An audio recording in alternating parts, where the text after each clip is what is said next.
con nobleza luchar, el rival tienes que mirar primero, hombro con hombro y mano con mano, pisando la arena del terrero. Agarra firme al calzón al bregar conmigo, que no te tumbe, que no te tumbe.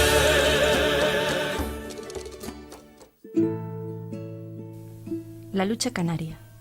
Un ritual, un patrimonio cultural, una seña de identidad colectiva, pero también un entretenimiento, un espectáculo, un deporte de competición.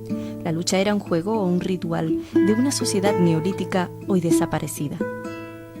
¿Cómo es posible que siga viva en el siglo XXI? La respuesta es muy sencilla: adaptándose.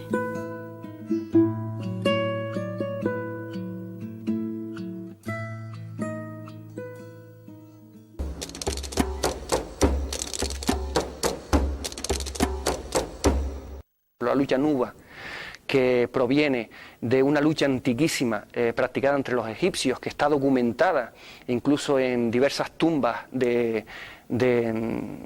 imperio egipcio, así que estamos hablando de tumbas de hace más de 5.000 años, y incluso en esas tumbas está perfectamente pintado y documentado cómo se practicaba ese tipo de lucha. Entonces ese tipo de lucha incluso pudo haber sido en algún momento determinado, o ese gusto por la lucha, igual que el gusto por el fútbol, pudo haber sido heredado por los egipcios, no por los egipcios, por los griegos.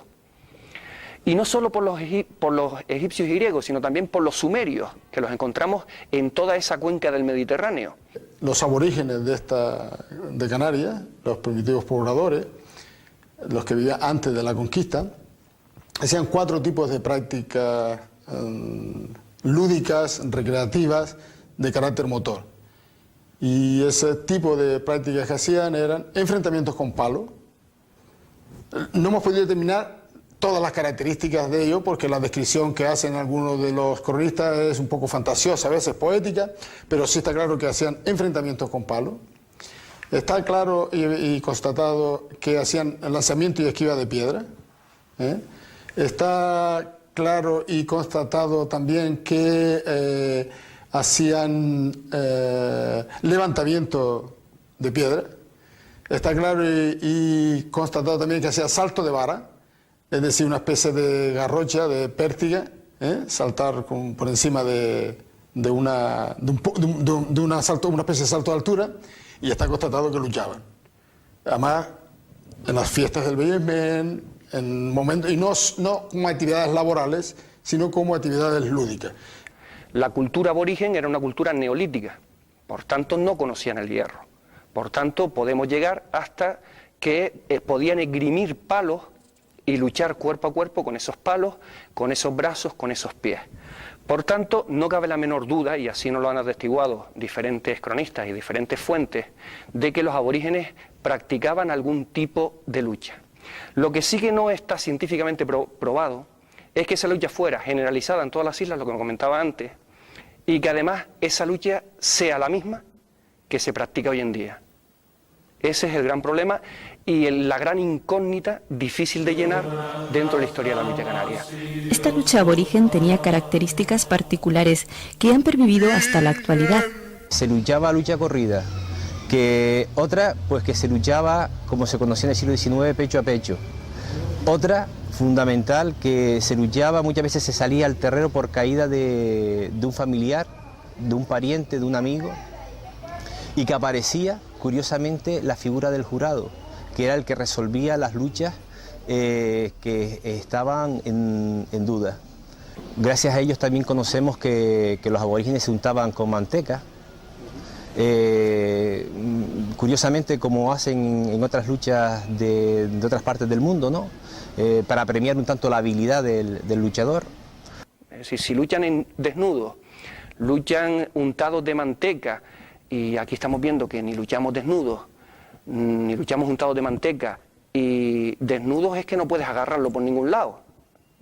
Mientras que aquí es una lucha de agarre. Por tanto, no existen tantas similitudes como para decir que lo que se practica en la actualidad es lo que se practicaba en aquella época.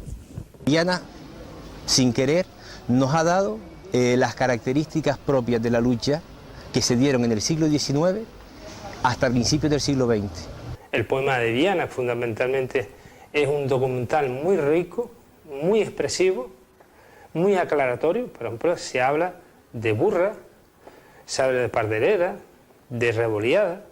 Claramente en los documentos está expresado de esa manera. El poema de Viana describe una lucha, pero es una lucha escrita de forma poética y tenemos que interpretarla de fantasía. Claro, era cronista de la conquista y los cronistas también describían tal.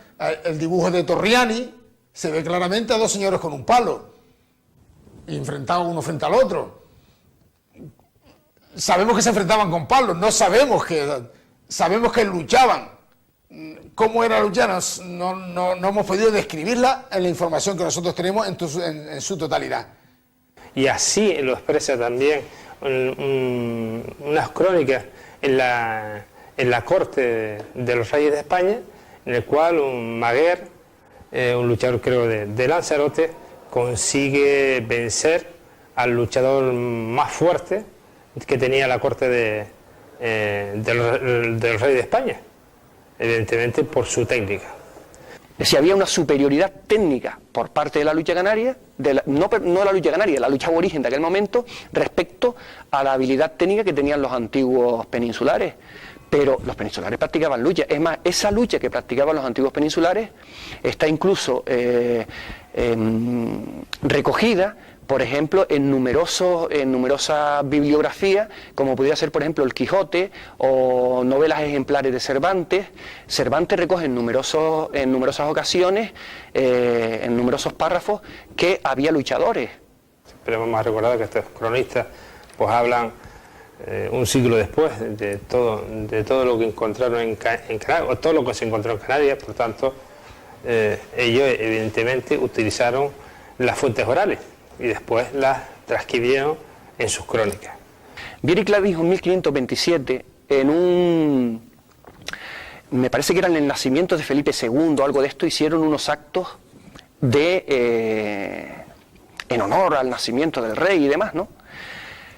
Y entonces hubo un encuentro de lucha. Muchos autores lo colocan como que, vamos, irrefutable.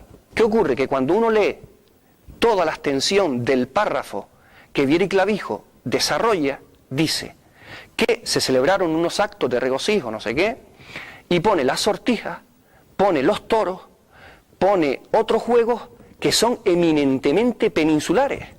Y uno se plantea, bueno, ¿y qué pintaban los aborígenes de aquella época? Luchando en honor del rey en medio de juegos de toros, de una corrida de toros. No lo sé, podría ser bien los aborígenes o bien los propios peninsulares que estaban practicando sus luchas.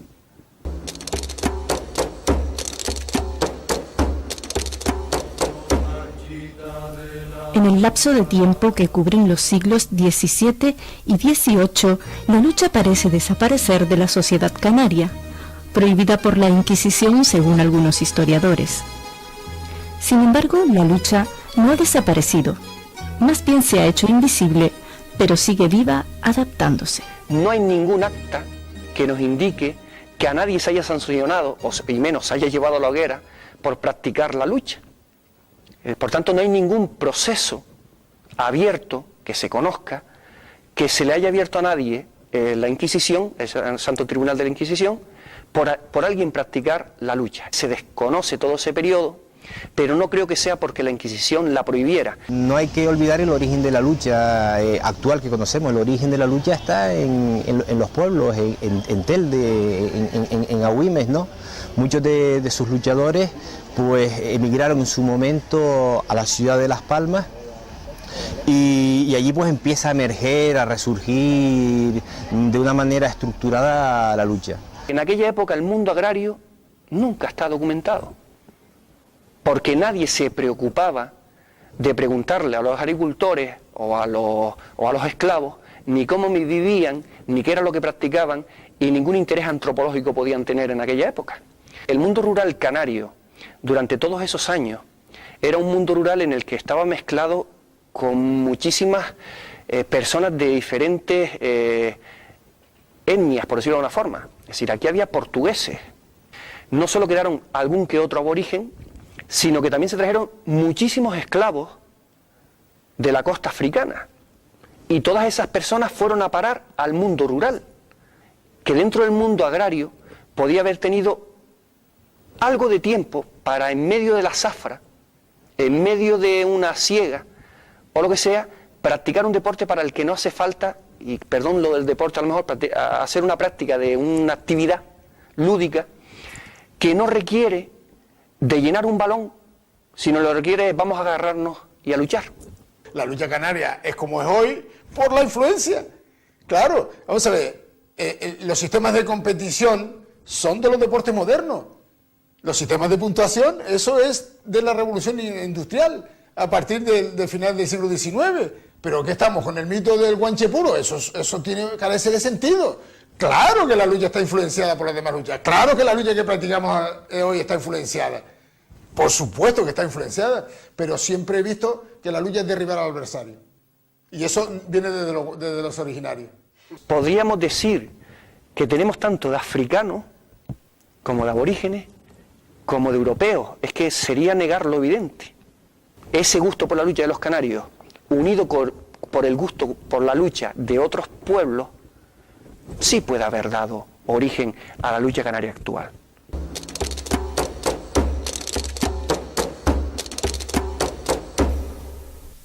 Después de una época de oscuridad absoluta, es en el siglo XIX cuando la lucha canaria reaparece en la historia de la mano de la prensa escrita. Esta lucha tiene ya todas las características que han llegado hasta nuestros días, incluyendo la lucha por equipos. Y entonces cuando aparece la prensa escrita es cuando empiezas a tener noticias de cómo se vivía. Mientras no había prensa escrita, pues no disponemos de noticias. Y entonces empezamos a ver los tradicionales bandos norte-sur, es decir, los pueblos del norte contra los pueblos del sur. Siempre dos zonas confraternizadas en una comarca, pero de rivalidad en cuanto a quién tiene más fuerza, quién son los mejores, quién son los mejores luchadores. Entonces contendían, pero contendían solo por las fiestas y por alguna ocasión señalada, pero eran luchadas esporádicas. Lo cual no quiere decir de que hubiera luchadas, pero de las cuales desconocemos, en los pueblos. Me explico. Seguramente, en medio de la jornada laboral o a media tarde, seguramente agarraban, seguramente luchaban, seguramente practicaban por gusto, pero no la tenemos documentada. Lo que sí tenemos documentado es estos encuentros esporádicos, y en estos encuentros esporádicos la característica era esa: bandos norte, bando sur. El luchador en esta época, evidentemente, es como un héroe. Es pequeño, pero es como un héroe. El vencedor siempre, si no sale a hombre, pues siempre será aclamado. De aquí viene la denominación de pollo. Porque el pollo, que desgraciadamente hoy en día no se le da la trascendencia que tuvo en la antigüedad. El pollo es aquel personaje que por sus características, no solo físicas y técnicas, se convierte en un elemento importante dentro de la comunidad. Durante toda esta época es un juego que se desarrolla en lugares públicos, es abierto, no se paga evidentemente, y que hay cosas muy importantes, como por ejemplo la luchada de la montaña, donde hay cerca de 1000 personas presenciando una luchada. Estamos hablando de una época de no mucha población como hoy, pero 1000 personas en aquella época era un número muy significativo, muy relevante en cuanto a la lucha canaria. Por ejemplo, en este caso, la lucha de la media montaña, lucharon, muchísimo, de tal forma que duró unos cuantos días, me parece que fue. Es decir, que la lucha duró, o hasta bien entrada la noche, no había una duración como ahora, es decir, 12 luchadores por bando, unas reglas, no. Entonces, la importancia de esas luchadas, por eso, porque tienen un cierto carácter emocional de ver que, bueno, que es un primer documento, por decirlo de una forma, en el siglo XIX, en el cual se recoge, pues, una luchada de estas características. Todas estas características, evidentemente, traspasan el umbral de nuestras islas, y mediante la inmigración que los canarios la tuvieron, como ahora mismo la están teniendo nuestros vecinos de África, por los mismos motivos. Aquí dejaron familia, aquí dejaron todo y se marcharon a Latinoamérica, se marcharon a Venezuela, se marcharon a Argentina, se marcharon a Cuba. Y allí en Cuba y en Venezuela también mantuvieron y expresaron su folclore, su acervo cultural y su acervo lúdico deportivo. En Venezuela, como en Cuba, pues la lucha canaria tuvo un gran arraigo y precisamente en Cuba se va a crear, fuera de Canarias curiosamente, el primer reglamento de la lucha canaria. Las normas que tenían que desarrollarse en un determinado encuentro. Bueno, pues esta luchada de bandos norte y sur se rompe la tónica a fines del siglo XIX. ¿Por qué se rompe la tónica a finales del siglo XIX? Porque sencillamente a fines del siglo XIX hay un señor, por decirlo de una forma, que se llama Salvador Cuyá, el dueño del antiguo circo Cuyá, actualmente el cine Cuyá. Pues este señor ve un filón de espectáculo en la lucha canaria. Entonces introduce, por decirlo de una forma, la lucha canaria espectáculo. Es decir, la lucha canaria deja de ser algo practicado por amor al arte, por decirlo de una forma, y empieza a ser practicado por los luchadores con ánimo crematístico, con ánimo de sacar algún tipo de ganancia. Este señor contacta con luchadores que adquieren el carácter de empresarios, esos luchadores contactan con otros luchadores e incluso traen luchadores de otras islas para sencillamente crear un buen espectáculo, llenar el circo Cuyá y lucrarse con esos llenos y ese espectáculo. Es decir, la lucha canaria yo planteo que es algo así como que pierde su inocencia, en el sentido de que entra en el más puro y duro capitalismo. La lucha canaria, por las crónicas, siempre se ha pagado de una manera o de otra. En la antigüedad, en especie, fruto, y en la actualidad, bueno, con dinero. Por ejemplo, se recuerda a Domingo Medero, la gente de Galda lo recuerda, que él cogía a Ignacio el Calero, a Ignacio Tacoronte el Calero, y cogía 10 más, los montaba en el barco, vámonos a Tenerife, se iban a la Plaza de Toros, hacían una luchada del carajo, se llevaban la mitad de la taquilla, más lo que recaudaban del público, y se venían para acá con un montón de dinero. Pero en plan empresario, había como un cierto complot, por decirlo de una forma, entre los que escribían en la prensa, el teatro y los luchadores, para crear un ambiente de tal forma que se pudiera llenar el circo y sacar una cierta ganancia a todos. Es como cuando los presidentes actuales de los equipos de fútbol pues calientan a la afición para que se les llene el campo. Contrató una banda de música y todo para ir por Las Palmas anunciando que iba a haber una gran luchada y demás, y así estuvo durante bastantes años explotando la lucha canaria como espectáculo público. Es decir, la lucha canaria deja de ser, incluso yo diría que un deporte, y pasa a ser un espectáculo público al mismo nivel que una obra de teatro. Es decir, hay una serie de señores que pagan una entrada, entonces eso la hizo salir de ese oscurantismo y ponerse en los periódicos y en la primera plana hasta el punto que se le llegó a denominar el sport canario. Es decir, en los periódicos había un término inglés, por aquello de que aquí también había una colonia inglesa bastante importante, y estaba el sport canario. Entonces lo intentaron elevar a la categoría de sport, de deporte. Si es que era un espectáculo, pero un sport. La lucha ya en el siglo XIX, ya en los albores del siglo XX, evidentemente Canarias es una encrucijada de cultura, es una puerta que se abre hacia África, se abre hacia Europa y se abre hacia América. Estamos hablando de una época, finales del siglo XIX, principios del XX, que en toda Europa la lucha se llevó a los circos y a los teatros como espectáculo. Llega gente de Flandes, llega gente de Inglaterra, llega gente de Italia, llega gente de muchos sitios, ¿no? Y parte de su cultura las pone aquí. El mundo va cambiando evidentemente en el siglo XIX y por tanto el espectáculo el espectáculo se va desarrollando en nuestras islas. Teatro, música, todo. Iban europeos a América, que a su paso por Canarias también buscaban pues pagarse el pasaje a lo mejor de Canarias a América, y entonces practicaban algo muy parecido, por decirlo de una forma, a nivel espectáculo, es decir, su deporte, practicaban la lucha grecorromana o la lucha canaria, pero como si ahora lo miráramos con la lucha libre mexicana, la lucha libre esta que vemos en la tele, es decir, con el fin de agradar a unos espectadores y sacar un rendimiento económico.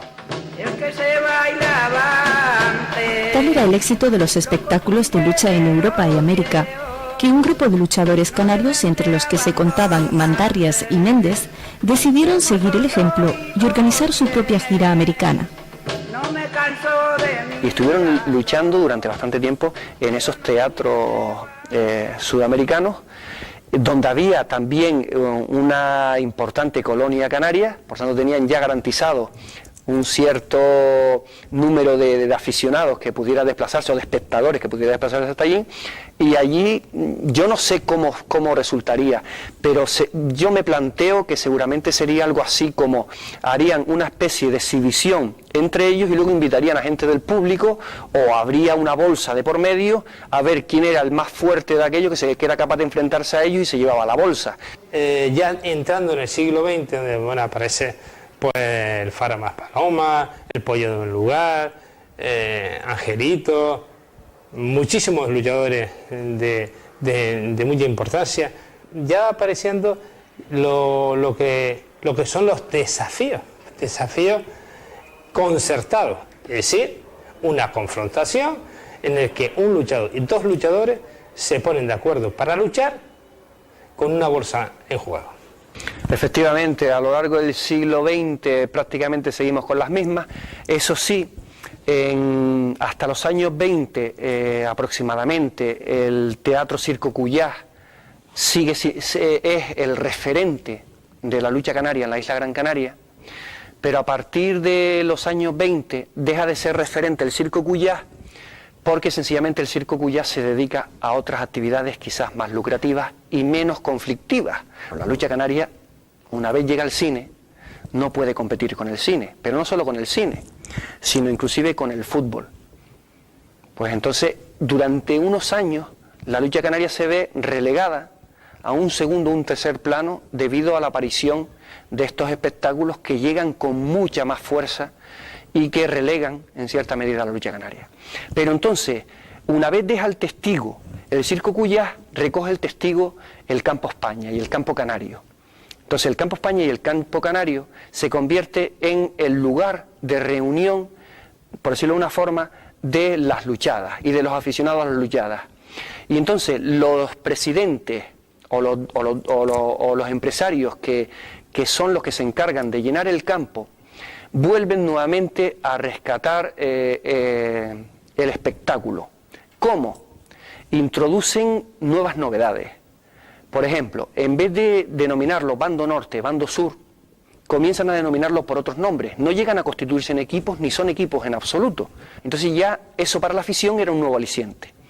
También consiguen, por decirlo de alguna forma, no jubilar, pero sí que se integren nuevos elementos para que los aficionados vean nuevos luchadores. Entonces le dan un nuevo aliciente a la lucha y consiguen que la lucha en esos campos, tanto en el campo de deportes canarios como en el campo España, vuelva a resurgir. Y así llegamos hasta los años 40 aproximadamente, hasta el inicio de la Guerra Civil, que ahí pues se queda la cosa un poco parada.